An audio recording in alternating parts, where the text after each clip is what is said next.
Les élections communales, elles auront lieu donc le 13 octobre, troisième étape aujourd'hui de notre série Dans ma ville.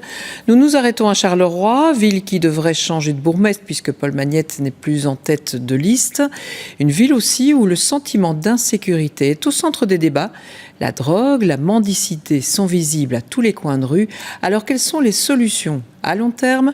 Élément de réponse avec Patrick Destiné et Julie Rans. Cette place est à l'image de Charleroi. Elle est flambant neuve, rénovée à grand renfort de millions. Et pourtant, regardez autour de nous, il y a encore pas mal de commerces vides. Les Carolos rechignent encore à revenir en centre-ville.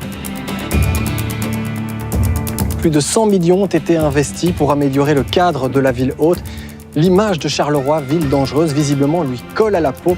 On va tenter de savoir pourquoi.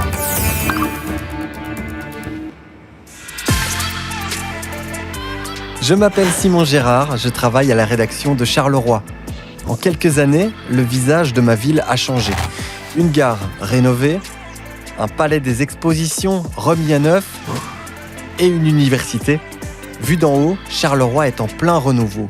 Mais à hauteur d'habitants, le sentiment est bien différent. Le centre-ville reste mal famé. C'est quoi le plus gros problème à Charleroi? Est-ce que c'est la drogue? Et des bagarres, par exemple, deux personnes, soit SDF ou alcooliques, peu importe, qui se jettent des verres, des bouteilles en verre. Il y a même des coups de couteau des fois. Ma femme, elle s'est fait agresser à Charleroi. Charleroi, c'est Chicago? Non, pas du tout. Laurent Van Doren est le chef de la police. Pour lui, Charleroi vit exactement la même réalité que les autres grandes villes wallonnes. Charleroi n'est pas premier au hit parade. Et si on compare les chiffres de criminalité des 4 dernières années, on a une certaine stabilité. Les Carolos estiment pourtant que leur ville est toujours dangereuse. Selon le dernier rapport de la police fédérale, plus d'un habitant sur 4 se sent souvent en insécurité. On va se rendre à notre niveau, place verte. Je vais te demander, toi, de te rendre côté rue Clou. Pour rassurer la population, la police a lancé une opération spéciale. Objectif, patrouiller davantage dans le centre-ville, tous les jours de 7h à 23h. Vous avez vu quelque chose? Vous avez déposé plainte? Non, ça ne sert à rien. Mais je veux dire, c'est complètement surréaliste qu'on a réussi à piquer une tonnelle.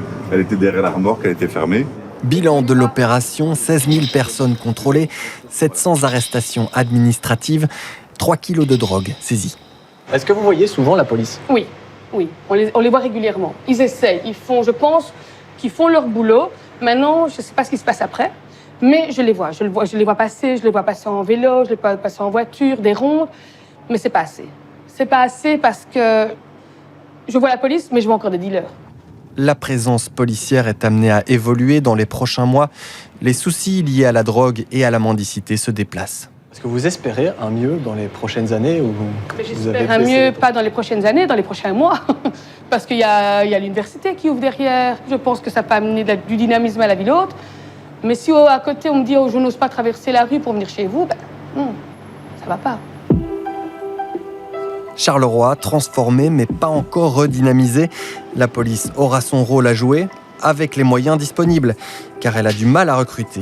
Il manque une centaine d'agents pour que l'effectif soit complet.